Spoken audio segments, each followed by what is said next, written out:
When I look at my YouTube analytics and I go to my audience geography, the top cities that come up, of course, number one is Montreal. And then a few other cities that come up relatively high on the list are other cities in Quebec, like Laval, Gatineau, Quebec City, and Longueuil. So, Canadiens fans, this video is for you.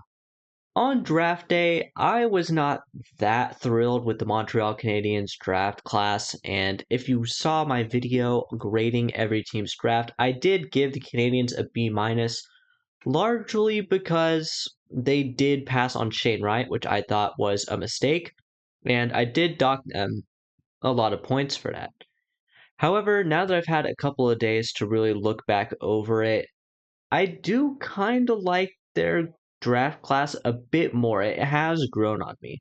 And while only really the top four guys here are really interesting to me, and these are the only guys that we'll be talking about in this video, I think you have a really solid balance of skill and risk management here.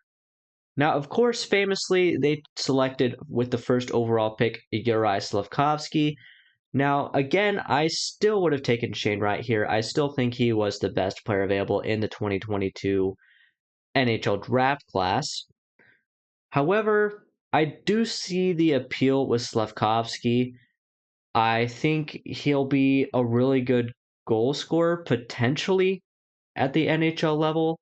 He certainly has a certain confidence and charisma about him that just makes him a really likable guy and potentially could have leadership qualities looking down the road 5, 6 years from now. Maybe he has a letter on that Canadiens jersey that he's wearing. Um, However, I still think Shane Wright has a better shot despite all the goals Slavkovsky scored in the international scene. I do think Wright projects as a better goal scorer in general and as a better player in general, and he's a center, which again kind of has a little bit more value than a winger. But I did have Slavkovsky second on my board, and he is really the only guy that I would have even considered taking first overall because his personality and style of game are so much different from the other guys at the top of this draft class. It is intriguing, and it'll be really interesting to see uh, how these players develop, Slavkovsky in particular. That being said, though, I do feel like Slavkovsky is a little bit of a risky pick here at first overall, considering most of the hype was really around Shane Wright. We did see it shift quite a bit, pretty much in the 24 hours leading up to the draft. I think really the media and insiders, potentially people who are leaking out the information to media people, were really preparing us for the fact that Slavkovsky was likely to go first overall. Although it does sound like the Canadian scouting team did debate it right up until potentially they were on the clock. Who knows? But I don't know. I don't know. I think Wright would have been the safer pick. You know, there were Canadiens fans in Centre Bell that had Shane Wright jerseys. There's at least a couple of them out there. I'm certain of it. So those guys are definitely going to be pretty disappointed. But overall, the crowd reaction to them selecting Slavkovsky first overall seemed pretty positive. So it is interesting. If you are a Canadiens fan, let me know what you felt about this pick. Now, with their second pick, they selected Philip Mishar, another Slovakian, and I feel like with Mishar and then their third pick as well, Owen Beck, they're kind of balancing out a little bit of the risk here. Now, Slavkovsky isn't the riskiest pick. They could have gone with a guy like Logan Cooley, who I think would have been even riskier and probably a lot less likable of a pick. I think people would have been more upset if they had gone for Cooley first overall. But I'd still think Shane Wright was the safest pick available. So with guys like Mashar and Beck, I feel like they're balancing out that risk a little bit. Mashar and Beck are both guys that I see kind of playing a similar role. They're probably bottom six to middle six players. Maybe second liners. Beck, in particular, probably more of a third line center. Machar could probably flex between your second and third line as a winger. But in any case, I feel like both of those players project into those roles pretty easily. I don't think either of them have an insane amount of upside, but the odds of them actually playing the roles that are I expect them to at least is reasonably high. And I think that not only does that balance out the risk that you take with Slavkovsky, but it also balances out the risk that they took with their fourth selection in the draft. And at 62nd overall, they took Lane Hutson. Lane Hutson is a player that I like a lot, but he is a risky pick. Now, I will mention really quick here at 26, I personally would have taken Brad Lambert, and at 33, I would have taken Jagger Firkus. So those are two guys that I think have a lot more upside than Machar and Beck. Definitely more risk. Again, Lambert in particular, I think is a risky pick. Firkus, not as much. I don't think there's a ton of risk with Firkus, but definitely more than a guy like Machar or Beck. But generally speaking, that is my philosophy with the draft. I would prefer to take guys that have a lot of upside and a reasonable amount of risk. That being said, though, at 62, Lane Hutson is actually the player I would have taken here. So I completely agree with them on this pick.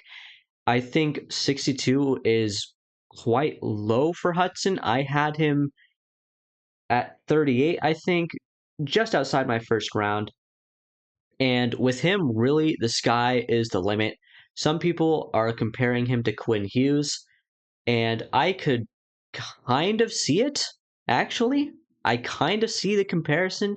He is smaller. I mean, Quinn Hughes is definitely not a defenseman that is known for his size, but Hudson is 5'8". He is amongst the smallest players drafted in this class, and that is really what makes him a risky pick. That combined with his real lack of uh, separation speed, he's not the great at accelerating and really creating separation between himself and uh, forecheckers, especially in the neutral zone when he's trying to get the puck up the ice. That can be a problem, and that is going to be the thing that he's going to have to improve on the most in order to be an effective puck carrier at the NHL level. And as well with his size, he's a guy that could get beaten around quite a bit at the NHL level if he doesn't get a little bit stronger. He is pretty mobile, which will help him evade guys at the NHL level, but he's going to have to think the game a little bit faster. He does think the game pretty quickly all as it is, but really when you're an undersized defenseman, you really have to have pretty exceptional ability to evade and resist bigger, faster guys, and that is pretty much all you're going to be facing at the NHL level. So if he hits, he has insane upside. I think Hudson could be top two offensive defenseman to come from this draft class. He could be a guy that's putting up like 50, 60 points a year. If you're a little bit lucky, but worst case scenario, he doesn't make the NHL at all. It is a bit of a boomer bust pick, so he could be a guy that I don't think there is a lot of in between with him. I think he either becomes an elite offensive defenseman who scores a lot of points at the NHL level, or he struggles mightily to contribute at the NHL level at all, and maybe gets a cup of coffee, but that's about it.